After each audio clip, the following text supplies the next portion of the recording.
On a map, borders look clean and simple, crisp lines dividing nations, drawn as if the world itself agreed to those shapes. But in reality, borders slice through living rooms, cut across mountaintops, and sometimes even shift depending on the season. Some borders sparked wars, others became jokes, and a few are so strange they seem more like puzzles than geography. Today we uncover the borders that break the map. This is Maps Lie, the series that uncovers places erased, censored, or forgotten by maps, yet still alive with mystery in reality. Each episode invites you to question, what do our maps really show us, and what do they hide? In this episode, Borders That Break the Map, we're traveling to the strangest frontiers on Earth, boundaries that don't follow logic, that divide neighbors, attract tourists, and remind us how fragile the idea of territory really is. Baarle-Hertog / Baarle-Naasau, Belgium and Netherlands. In most towns, crossing a border means leaving one country and entering another.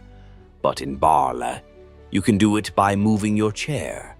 This tiny town is a patchwork of enclaves, fragments of Belgium woven inside the Netherlands, and vice versa. Some homes are half Belgian, half Dutch. A cafe may pay taxes to one country depending on which side of the door its entrance faces. White crosses on the streets mark the invisible zigzag of the border, weaving between shops, bedrooms, and gardens. The reason lies in medieval land deals, tiny exchanges of farmland centuries ago that no one ever untangled. When modern borders were drawn, the puzzle was too complex to fix, so they simply left it. Today, locals laugh at the absurdity. They say they can switch countries by moving their sofa. Tourists pose with one foot in Belgium and one in the Netherlands, living proof that borders aren't laws of nature. They're stories of history's mistakes. Baarle is more than a curiosity. It's a reminder that on a map, lines look certain, but on the ground they can twist like a knot that time forgot to undo. Derby Line and Stanstead, USA and Canada. In Vermont and Quebec, two small towns sit so close together they share the same streets. Derby Line in the United States and Stanstead in Canada. Here, the border doesn't separate them. It runs straight through their homes. The most famous landmark is the Haskell Free Library and Opera House. Its entrance is in the United States, but its stage and reading room are in Canada. A black line across the floor marks the exact frontier. You can borrow a book in one country and read it in another. For decades, life here flowed freely. People crossed the street to visit family, shop, or attend plays. No checkpoints, no fences. But after 9/11, everything changed. Suddenly, neighbors needed passports. Streets were blocked. Families divided by something they'd never really noticed before. Today, the library still stands. One building, two nations. It's both a symbol of unity and a quiet warning of how quickly invisible lines can harden. Derby Line and Stanstead remind us that borders don't always separate enemies. Sometimes they separate friends. Cooch Behar Enclaves, India and Bangladesh. Along the old India-Bangladesh frontier once lay one of the most chaotic borders in the world. More than 200 enclaves, pieces of one country trapped inside another, like a map drawn in madness. Some were Indian villages surrounded by Bangladesh. Others were Bangladeshi land within India. A few were so tangled they became third-order enclaves. India inside Bangladesh, inside India, inside Bangladesh again. For the people living there, life was impossible. No clear government, no hospitals, no schools. To visit your own country, you might have to sneak through another. Citizenship existed in name only. People became ghosts on both sides of the map. Then, in 2015, it ended. India and Bangladesh signed a land swap treaty. 50,000 people woke up with new citizenship, finally belonging somewhere. Fireworks lit the night sky, the joy of being seen after decades of erasure. The Cooch Behar enclaves were proof that borders are not just geography, they're human error. And sometimes even countries admit when the map went too far. Hans Island, Canada and Denmark. Between Greenland and Canada lies a barren island, barely half a square mile wide. No towns, no trees, just rocks and ice. And for decades, a very polite war. When Canadian troops landed, they left their flag and a bottle of whiskey. When Danish troops arrived later, they replaced it with schnapps and their own flag. Back and forth it went, no shots fired, only bottles exchanged. They called it the Whiskey War. Two nations playfully fighting over a rock no one could live on. And in 2022, the joke finally ended. Canada and Denmark agreed to split the island peacefully. Hans Island stands as a rare kind of border story, one where humor replaced hostility. It reminds us that diplomacy doesn't always need treaties and tension. Sometimes, it just takes a shared drink in the cold.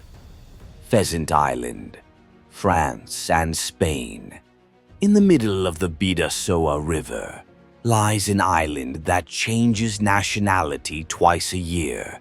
Since 1659, France and Spain have taken turns ruling Pheasant Island, each for 6 months at a time.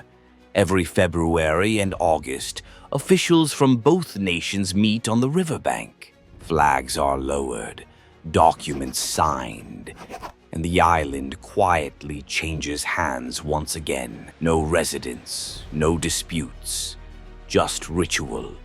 For almost 4 centuries, this tiny island has stood as a symbol of peace, an agreement that time has never broken. Pheasant Island reminds us that borders can shift, not in war, but in trust. Proof that cooperation can last longer than conquest. The Diomede Islands, Russia and USA. In the icy Bering Strait, 2 islands face each other across 2.5 miles of frozen sea. Big Diomede belongs to Russia. Little Diomede to the United States. Between them runs not just a border, but the international date line. Standing on Little Diomede, you can literally look across the water and see tomorrow. During the Cold War, this was called the Ice Curtain. Families once connected by heritage were cut off by politics. From one island, you could wave to your relatives on the other and never meet again. Today, Little Diomede is home to a small Alaskan village. Big Diomede remains a Russian military post, only a few miles apart, yet separated by time, law, and history. The Diomede Islands are proof that sometimes the smallest distances hide the widest divides. The Green Line, Cyprus. In the heart of Cyprus, the city of Nicosia is split in 2, the last divided capital in Europe. After the conflict of the 1970s, The United Nations drew a buffer zone through its center, now known as the Green Line. Shops were abandoned, homes left exactly as they stood, streets cut in half. For decades, families lived apart, brothers and sisters divided by a line that ran through their own city. Only recently have checkpoints reopened, allowing some to cross again. Walk along the Green Line today and you'll see buildings frozen in time, bullet holes still marking their walls. A border drawn not by rivers or mountains, but by human mistrust. It reminds us that even when the fences fall, the division can remain inside us. The Berlin Wall. Germany. Some borders last for centuries, others for only decades, but their ghosts linger forever. The Berlin Wall was built in 1961, slicing the city into east and west. Concrete, barbed wire, and silence. Families split overnight, windows bricked up, streets dead-ended into stone. More than 5,000 people tried to escape. Tunnels, ropes, even hot air balloons. Hundreds died trying. For nearly 30 years, the wall stood as the world's most famous wound. Then came 1989. Crowds gathered. The wall fell, hammered, broken, celebrated. Berlin became one again, and the world watched history crumble. Fragments still stand today, covered in murals of hope and peace.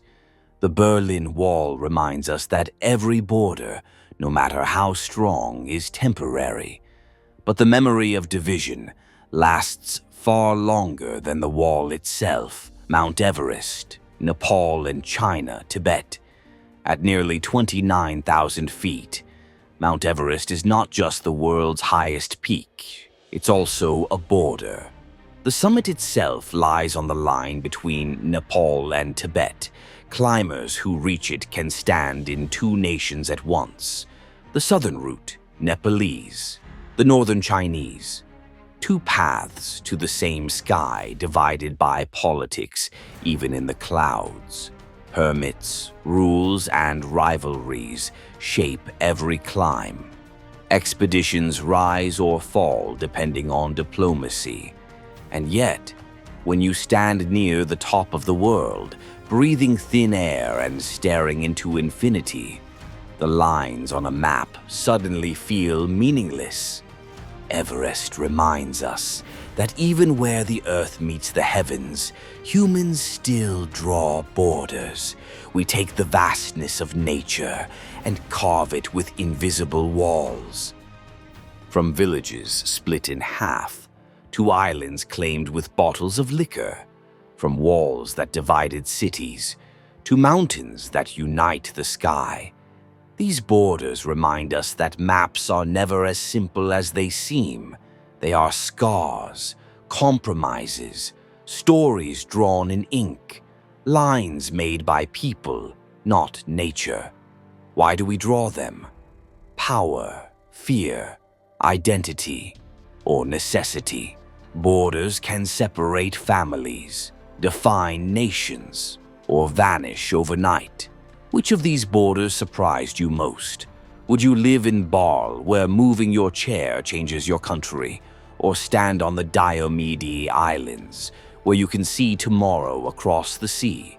Tell us in the comments, and don't forget to like, subscribe, and hit the notification bell so you never miss another journey into the mysteries that Maps Lie leaves behind. This is Maps Lie, uncovering the forgotten, the hidden, and the lost. But our journey isn't over yet. In our next episode, Maps Lie, the world's forbidden zones.